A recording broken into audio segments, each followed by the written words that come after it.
Now let's dive in. I'm your host, Justin Tumanowski, guys. You can find me at realestatejustin.com.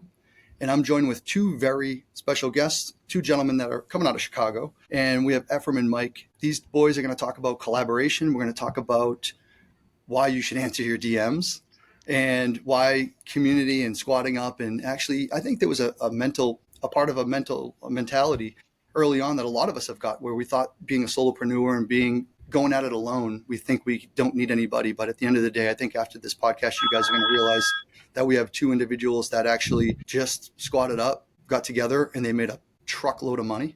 And I think they're going to continue to make truckloads of money. So without further ado, Ephrem, introduce yourself, and then we'll go right into Mike. Okay, my name is Ephrem. I'm in Chicago.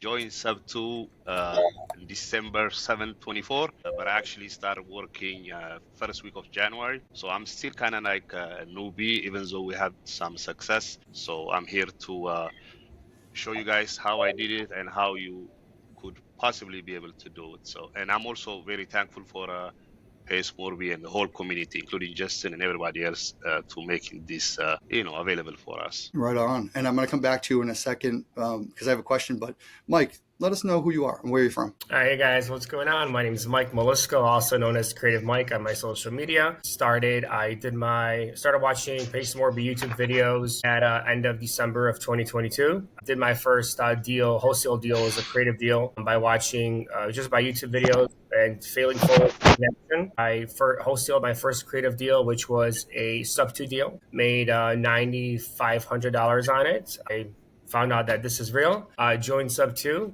flew around all year, meeting top people in the game and in SubTo, and then started my wholesale operation creatively. I learned how to do all the creative deals you can think of, and now got into pre-foreclosures, cash sales, novation. So yeah, very thankful. I advocate for joint venturing and collaboration over competition. So if you're new out there, if you're listening to it, don't be greedy, joint venture, and learn from the best. That's right. Boom. All right, we're done. I think that's it.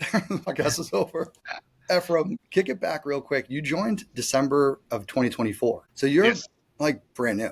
Right. And this deal that we're going to talk about closed and you guys made the money prior to you joining or after you joining? Within the last 5 months? Yeah. This was my as soon as I joined, and then first week of January, I've used my I had a small trucking business, and I began my trucking business in 2020. We did very well, but in 2022, mid 2022, the trucking business started to go bad. 2023, we hoped it was going to come back. It didn't. So I knew 2024 I needed to explore other options, and back in 2008, I was a real estate agent. That's like aging myself. But I wanted to see more real estate. And I watched some videos, wholesaling, but I didn't want to go into wholesaling because I don't want to buy leads and go through all that process. And then I just happened to see Pace speaking about, creative finance and the Morby method. And that caught my, attention. Actually, I did a couple of deals way back. We didn't have a name for it, but creatively I purchased homes, but I didn't know you can scale it to this level. So that's how I got basically involved. All right. No, that's great. And I could see the headset you have on. It's almost like a trucker's headset. Yeah, it is. Yeah, I was driving a truck, and then when I first got into when I was listening to Pace Morby for a couple of weeks, and then so I made a call. I signed up. Actually, it's a funny story because when I called and speak to Graham, I just didn't have, the trucking business was bad, and we have a lot of cash flow. We just didn't have the net, income. So I told Graham, I'm like, just let me in, like Pace said, creatively, let me just get in 30 days, I'll make a deal. So he was laughing at me. No, I don't know if we can do that. But I convinced him. I said, let me just put some money in. Let me in. I'll show you I'll make a deal. Like I told him. In a couple of weeks, I got a deal. I'm like, look, see, I got my first deal, and proved to him that I could do it. Awesome. So accountability. All right, let's get into it. So this deal was sourced where? You sourced this just online on auction.com. Is that what I heard? Yeah. So you didn't use like a deal sauce. You didn't use any type of court record. You went right auction. Yep, auction.com. And I used a couple of my guys from my dispatch team. They do the hard work, like getting the address, skip trace, adding him into my CRM. So I have 3 guys just doing that basically all day. So, and it's not a lot of leads. It's about 75, 80 leads a day, 5 days. So we're not doing a lot, but also we're not spamming. And we use a system where we don't, we avoid ghosting by, networks. And it's just more about the messaging we said. We don't say, hey, let me buy your home at this and that. We don't do that kind of stuff. We're focused in helping. And you can see through our messaging that we have empathy, we care, and we will discuss more. But that's how, we convince or help our potential, customers going through distress. All right. So now let's catch me up to speed on how this goes. So you found this prospect on auction.com. You said, obviously, this is going to go to auction in a few days or a few weeks, whatever it is. You folks make contact. So you and your team make contact before you ever bring Mike in as a collaborator. Yes. So we actually have automation. These messages go out every couple of days, right? So this person had this message for like 30 days. She didn't say anything for 30 days. And then eventually she's like, hey, can you help me now? So anytime somebody replies, I get a text message, even though they said, if you, whatever it is, when somebody replies, I see it. So when she said, hey, can you still help me? We immediately jump on the phone, so her situation was like that. Her property, even though it was in a very high demand area, it was in a very bad shape. She thought, she didn't think there was any value to it. I actually had to up her price. I'm trying to give her more money because she thinks like it's worthless. But I'm trying to tell her, no, I think you have something good, and we're willing to make sure you walk away with a certain amount of money before, and she didn't believe me until finally, that happens. But yeah, so eventually at the last moment, she agreed. And I found Mike. I'm like, dude, we have few days. We got to jump on it and try to help this person. It was a stressful time because when we got the contract signed and Friday's auction, now it's like Tuesday and Wednesday and Thursday. Now I'm not even thinking about the money, because the person is like in real bad shape. And I already promised that we're going to make this happen. So the last couple of days was very stressful until eventually the auction got stopped. All right. Mike, you got a DM. All right. Yeah. So is that what happened here? So Ephrem, he hit some other people up. You guys had not met before? You guys had met before? I actually hit some other people up in Chicago area, like those, SubTo members. I'm like, I even sent them screenshot. Look, I think this is a good deal. Let's, help me out. I don't want to take, I had experience with real estate, but I didn't know like how to stop auction, and I don't want to take a chance on this homeowner and just practice on that. So I was willing to share, but like everybody's busy, I understand. Yeah. But I think you should pay attention to newbies, because some of them like missed out on this, opportunity. Oh, for sure. But that's the name of the game. Yeah. So Mike, you got a DM, you got a message or a video, photo, a sext? What are we talking here?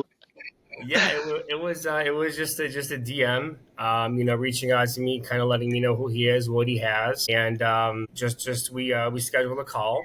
He's like, listen, I got this contract. I got this person. She's ready to go. Like, she's ready to sign. I've never done this before. Like, I'm new to this. Like, the auction's coming up like in 3 days. We got to go. We got to get moving. I'm like, all right. Just, let's hold on, relax a little bit. I'm like, okay, what's the contract for? He's like, oh, okay, we're getting it at, she only owes this much. We're getting it at this much, which was, we got her under contract for, I believe, $290, right? $290. Yep. So I send out the contract. We get it signed, and then I call my attorney. I'm like, listen, we got to get this postponed. Can you go ahead and file a motion? And I just arrived in Phoenix that day. I think I was arriving for like one of the events. I forgot what it was for, but it was from one of the wholesaling events. And so I arrive. I'm sitting there over by my baggage claim, and he was like, Mike, it still doesn't show the auction stopped. She's calling me. She's freaking out. What is going on with this, right? So I call my attorney. I'm like, hey, listen, what's going on? Is the auction stopped? He's like, yeah, it stopped. So I go to on this website we have in Chicago that shows like real time all the auctions, and it says postpone, and you got to postpone for another 60 days. That's a lot. Really cool. Yeah, 60 days, right? So I'm like, I showed her. I'm like, we're good. Tell her we're good, and then after that, the process started. Right on. All right. So and then already, so you guys talked about this was potentially under market, or she was undercutting herself, undervaluing herself, and then you guys stepped up. And so was there a mortgage on there? Did you guys try to go sub-2 first? Was there any creative component to this first, or you just like, hey, this is a dynamite deal no matter what for cash? Yeah, it was just so, great deal. We didn't want to take a chance, we I just love want to take control. Actually, I was like, let's just buy it, Mike was trying to do double closing, find a buyer. I'm like, man, let's just get it because it's taking time. And we were actually approaching the second auction. Yeah. It took some time. It was like 45 days. So I just didn't want to take a chance. I rather let's just take it down because I knew, I live in Chicago and I knew that area. I knew we were not, going to lose. But, Mike made it happen. He found a buyer, hard money lined up, transaction money, transaction lending, everything lined up in a day. And we happened to just, but we can talk about this deal all day because so many things happened. At the last minute closing day, I went downtown to get ready because I was going to pick her up. She became my friend. So I was assisting her and all, kind of stuff. So I got downtown and she called me. It's like, my ID is actually expired. Is that going to be a problem? I'm like, oh my God, it's closing day, no ID. And she has no supporting documents, only one ID and it's expired. So we went through, and in Chicago, we have to have an appointment to change your, driver license. But Mike helped me and we found one in downtown, walk in. I drove her there. The line was like probably a mile. Exaggerating, but it's like 3 blocks line. We waited. She fortunately got a duplicate ID, drove her back to closing a little bit late. We just made it happen. So that's just one it's part just of it. Crazy. Yeah, and I say like anyone, that, and Mike would know this, it's like there always is something. Always. And you do not count your checks. We'll talk about months until that ink is dry, and sometimes even you better make sure it's double dry. Yeah. Yeah. You got to make sure it's super wet. Yeah, exactly. Because then you still got to get a wire sometimes or a check. Yeah. So, all right, Mike. So you check your DMs, you get a message, you guys collaborate. You're going to Phoenix. You're still making it happen. You guys obviously are trying to either wholesale it, or were you always going to double close it, or are you going to? That was the method, right? It was to do a double close. Yeah. So it would. So I made sure we had 2 things lined up. So I made sure we had hard money lined up. So I had hard money lined up, and then I also found a buyer. So we had 2 things just in case because it was such a big deal. But what happened was, if you want to know about the buyer situation, I called up some of my VIP buyers that I have here in Chicago. And, one of them said no, other one said no. And then I'm like, listen, do you have any friends or that are investors that invest in this area, right? Because literally it's like right by Wrigleyville, right? Where the Cubs play, right? So it's a sought out after area. He's like, you know what? I do. One of my friends buys there. And so I call him up and I tell him what we're looking for. And all my other buyers were very similar to what they were going to offer, right? So they were what they were going to offer. But this guy came in offering us almost $100K over what they were offering. Wow. Yeah. So, bro, you did the thing that most actually wholesalers or people on the phone, when they get shut off from a caller or a prospect, and someone goes, well, no, I'm not interested in selling anymore. I'm not interested in selling. You go, well, do you have any more properties or any other properties for sale, or know anyone else who has something for sale? And just asking those questions, as you know, just often, I know we've seen it in our business where there's probably 4 to 5 instances where we've gotten a deal from there. So you did the same freaking thing on the dispo side. Mm-hmm. Yep. And bro, that little nugget right there, if you just said, oh man, all right, cool, bye. Yep. No, you hung on there and you asked one more question and you got that $100,000 freaking buyer. That's so powerful. I think that if anyone's at home listening, like that's the takeaway is you have to just ask one more question. Do you have any other properties? Do you know anybody? It doesn't matter what side of the fence you're on, dispo or acquisitions. So really powerful there. All right. So you get your buyer, you're already going to make an estimated wholesale fee of like 20, 30 grand or something you guys were thinking? No, it was going to be about, with the initial buyers, we were going to make about 80.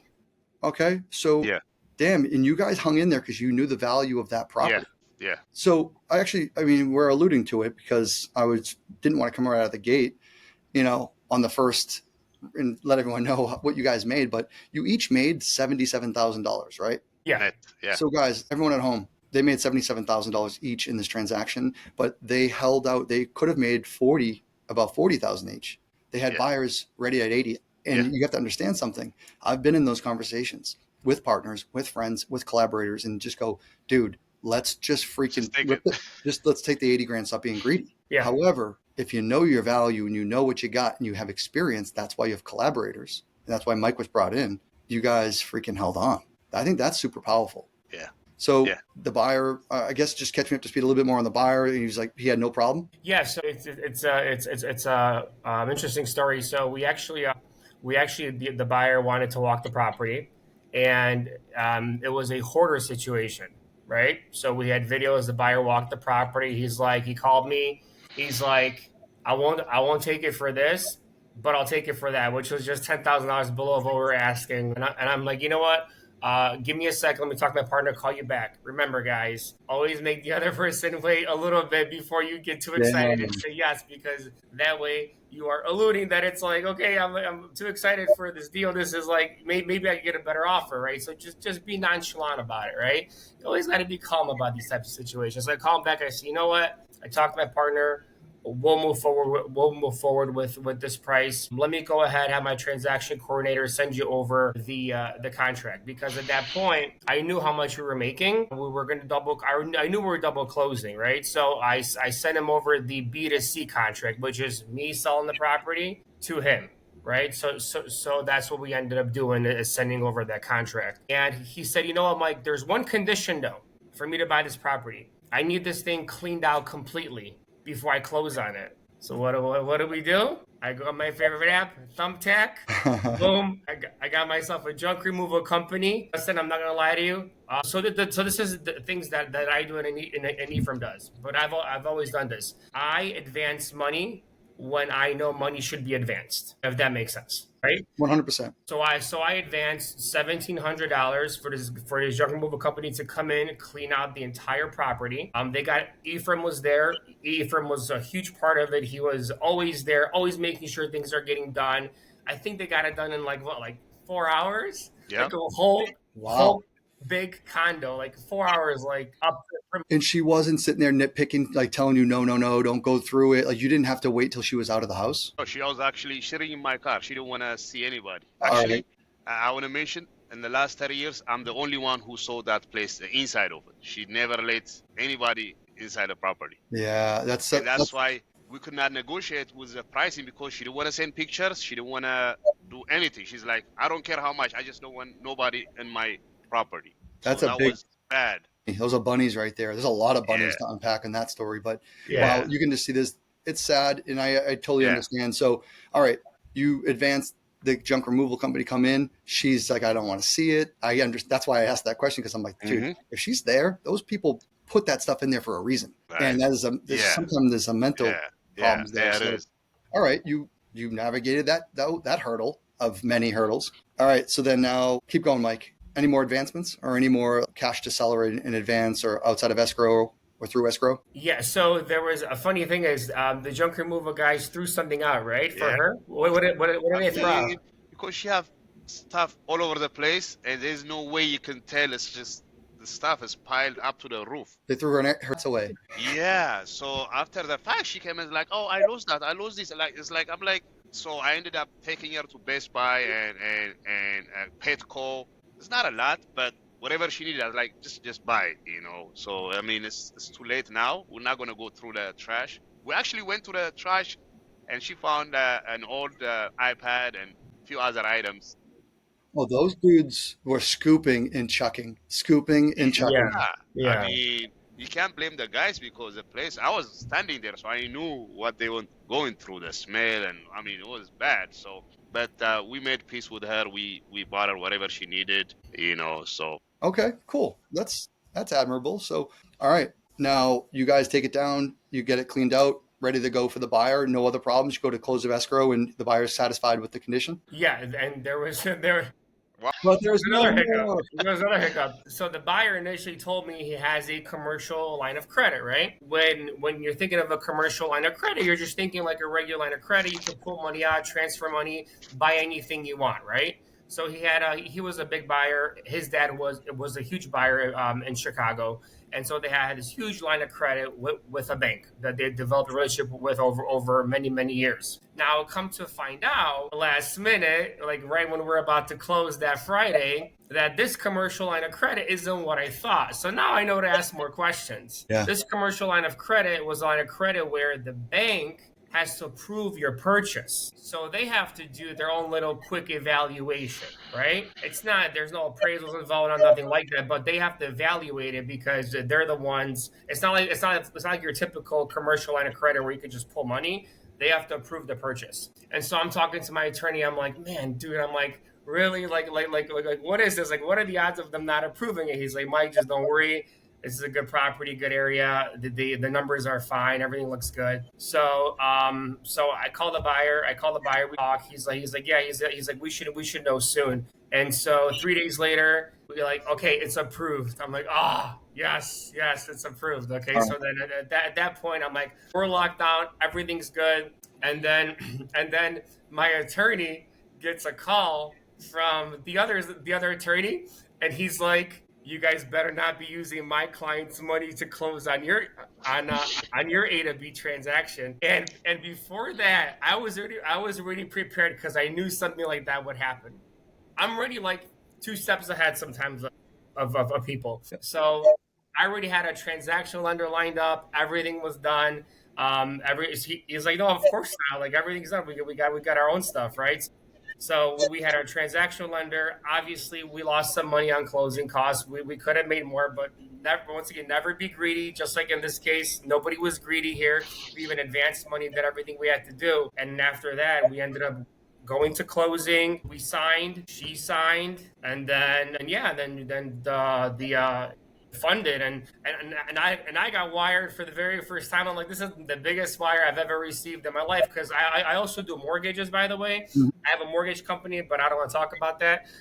So the biggest check I've ever got from doing mortgages was about $75K for one deal. But on this one, I'm like $157,000 just wired into my account. And then I'm like, and now with Ephrem, right? And now I'm like, this was probably more fulfilling for me, Justin, than getting that 157.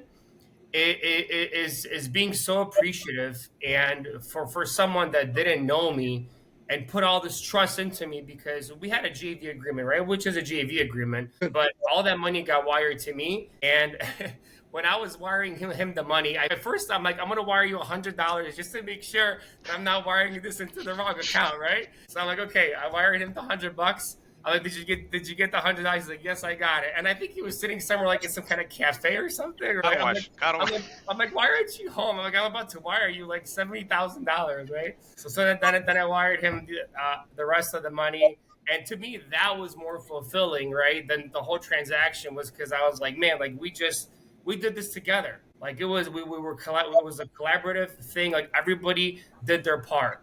And that's why I really love SubTo. I love joint venturing. I love collaboration, because it's such a team effort. Yeah, you guys got to get the fruits of your labor. The harvest came too, and that you got to reap the benefits of that harvest. And there's nothing better than that. And it's all that hard work, all the anguish, all the calls from no's. I mean, Mike, you handled a lot of stressful things on the another side, I'm sure. But then you do have boots on the ground, which is its own animal and beast, as you know, but they both have their own dynamics. So that's a true collaboration right there. And I think and then you guys split the deal 50-50. Yep. Yeah. Bro, that's another thing too, because listen, everyone has their own thing, but as you know, Mike, you could have been like, all right, dude, like, yeah, I'll take 60, I'll take whatever, 75%. And I think that is still good, like depending on how it works out, because there's a lot of education, there's a lot of your skill, a lot of your knowledge. But if you guys split 50-50, I think that's just super stand up, straightforward, easy. And bro, you guys made a boatload of money. You guys made someone's salary in one deal. So all y'all at home overthinking this stuff, the deal was found online. It wasn't even a paid subscription. It was a free lead. You just have to take some freaking action. And then you take the action, you connect with people like these gentlemen now who could get you to the $77,000 checks. Damn, that's so good. All right. So you guys are now, after one, you guys are now dancing again. Oh, we got one already. Another 6 figures. I know. We're going to chill on Done that one already. for We closed a it. second. Guys, we have a Washington, D.C. deal we're probably going to break out in like 4 to 6 months. So I want these gentlemen back on the podcast because they just gave me a sniff of it and it already sounds really dynamite. And it'll be a buy and hold, but it sounds like they're getting paid to essentially take $1 million property. So that's all I'm going to say. Gentlemen, what are we looking for right now? So other than people sending DMs and hitting you guys up to be collaborators and to be leaders and helping, private money lending, I'm sure, or private money you guys can probably seek. Yeah, absolutely. Private money, first positions, second positions, for sure. So if anybody's out there, that wants to earn some good interest on their money, just sitting around in a savings account or a self-directed IRA or wherever your funds are sitting, we're coming across a lot of deals. So, if you want to have a conversation, let's have a conversation. First and second lien positions. Mike, would you be okay if someone said, hey, do you mind if, and I use this analogy, this is what I use for my friends and collaborators and folks that bring us money. It's like you can sit in the passenger seat of this journey. I'll either wake you up when we get there, and you don't have to do anything. I like that. If you want to look out the window and enjoy the ride and be a part of the conversation in this car ride we're in, then cool. So is that okay for folks to understand that from you guys, to maybe if you wanted to seek some value and try to see what you guys are up to? 100%. All right. Yeah. So Mike, I'll come back to you last, I think, but Ephrem, bro, good job for number one, showing up, being a community member. You don't have to sit here and read and watch all the trainings and then just sit there and sulk about like where are all these leads I was promised. You took the action, and kudos to you. How do we get a hold of you, number one? And number two, what else are you guys looking for? Are you willing to help other folks? Definitely. That's actually why I wanted to do this. I want to give back. I know there's so many. We made it look easy, but Mike has previous experience. I have many other business experiences. And for us, that shows, it's just not luck. But I'm willing to show any newbie, any investor how to do automation, I'm actually helping a couple of people in SubTo getting their first leads just by showing them how easy it is to really, source free leads and use automation and get deals. So that's my main goal, is helping, giving back, right? Also, I want to give shout out to the newbie Zoom, Caroline Kane, because that's the only video I've seen and the last video I've seen in the community. I just saw that, and she said, go after motivation. She said, don't waste your time, go out there and just do it. That was it. I looked at that and then just jumped into action. So I want to really, say my thank you to her. Shout out Caroline Kane. What up, homie? All right, Ephrem, how we get a hold of you, bro? Instagram, I'm kind of new, but Ephrem Fufa, right? EPHREFUFFA.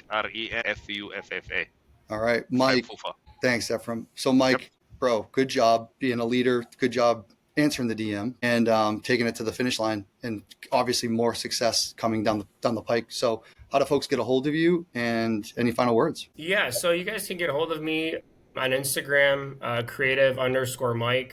I'm pretty active on social media. I do quite a bit of videos. Or you can just DM me on Facebook, or you can, if you want, you can call me as well. I don't know if you're going to see this, but I could put out my phone number out there. It's 7. The digits. But I also want to give a huge shout out to Pace Morby, just overall all the people that have helped me and educated me along the way, because there's so many people that poured into me, that I really, really appreciate it. Like I said, this is not, I came in this 2 years ago knowing nothing. And because of individuals in this community, I've learned so much that it's just amazing. It's amazing what happens when you ask questions and just take action and fail forward. And show up with good intentions. Yeah. Yep. And that's it. Show up with good intentions, be consistent, and always, guys, there's one word I'm gonna leave you with: be empathetic. Yeah. Yep. Yeah. Number one. Love that. Wow. Well, gentlemen, you said it, and that's so good. I appreciate you being on here.